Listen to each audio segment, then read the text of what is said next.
Consequences of lying.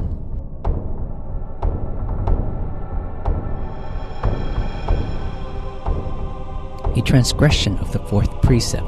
For the most part, confusion in the world has been caused by lies and deceptions. Lies and deceptions are committed by children and adults alike of every social class and every nationality.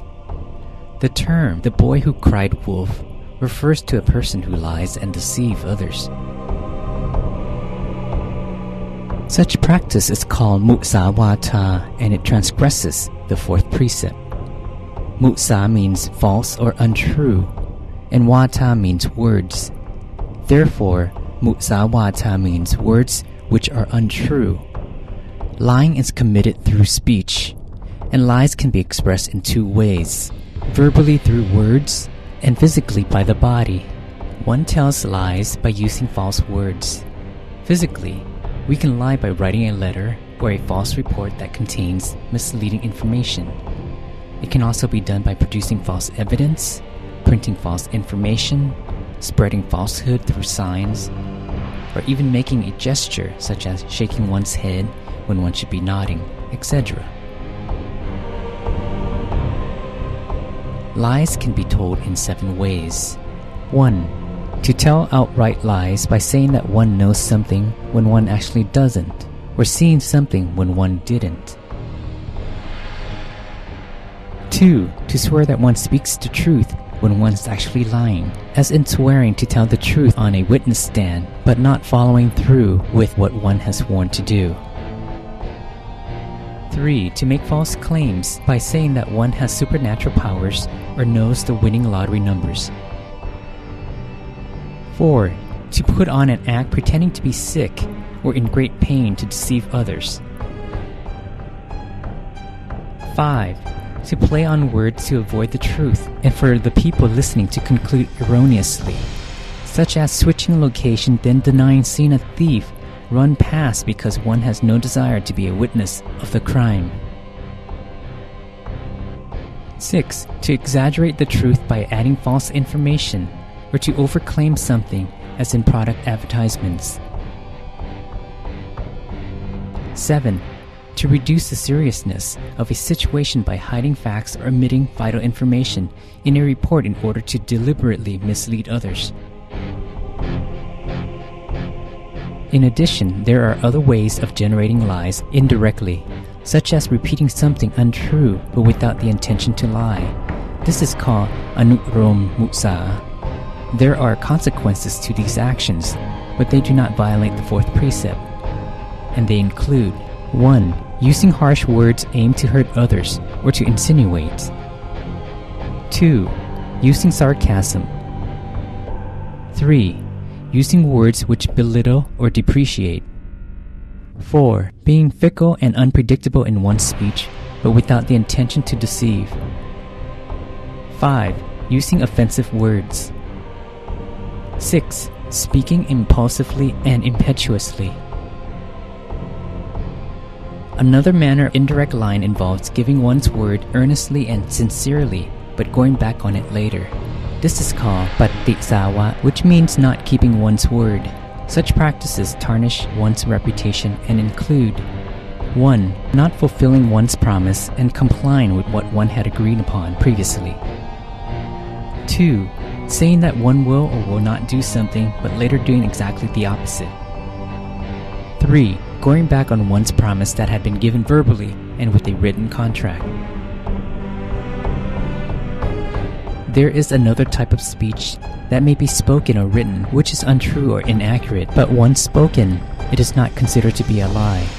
These are words that one has heard and understood to be true. This is called Yatta Sanya and can be divided into 4 types. 1. Rhetoric refers to words that are traditionally used, such as those at the end of a letter, like respectfully yours, etc. Although these words may not be completely truthful, this is not considered to be a lie. 2. Storytelling and words used in a play, a movie, etc. are not considered to be a lie because they are works of someone's imagination. 3. An honest mistake, such as giving the wrong date that one thought was correct. These errors are not a form of lies. 4. Unintentional verbal slip.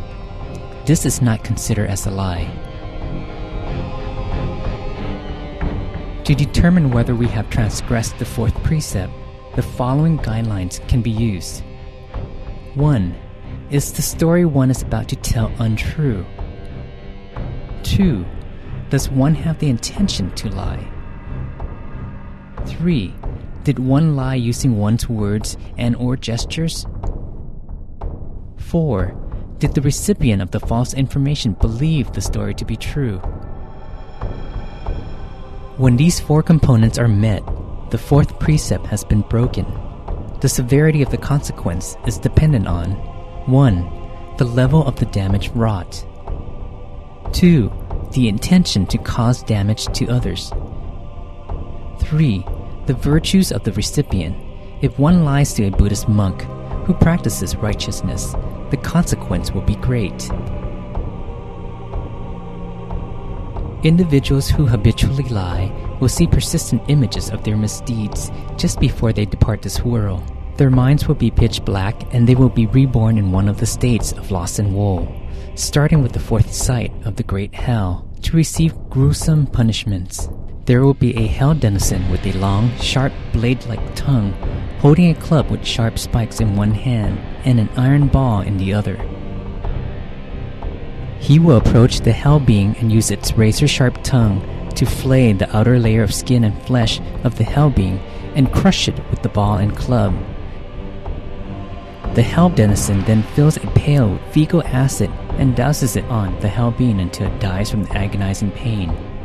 This will go on for a very long time.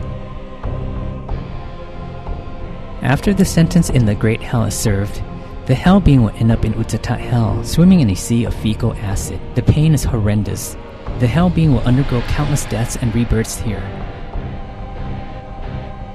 Once the hell being has succeeded in swimming to the other side, crows with razor-sharp iron beaks will peck at the hell being's body and splatter it with their acidic feces. The pain is horrific, and the round of rebirth here lasts a very long time. After Uttatat hell, the next destination is Yomaloka hell. The Yomaloka official will seize the hell being, throw it into the tank of boiling fecal acid. Once their karma reduces, they will try to escape. When they do, hell beings will be pierced and stabbed by sharp spears. The pain is horrific. If he twisted the truth as a human being, its body will be just as twisted. The more truth he twisted, the more twisted its body will be. When it is reborn as a beta, it will have a strange appearance. It will have hands where the legs ought to be, and legs where the hands would be. Its head would be at its buttocks, and must consume its own feces as a result of the bad karma of twisting the truth.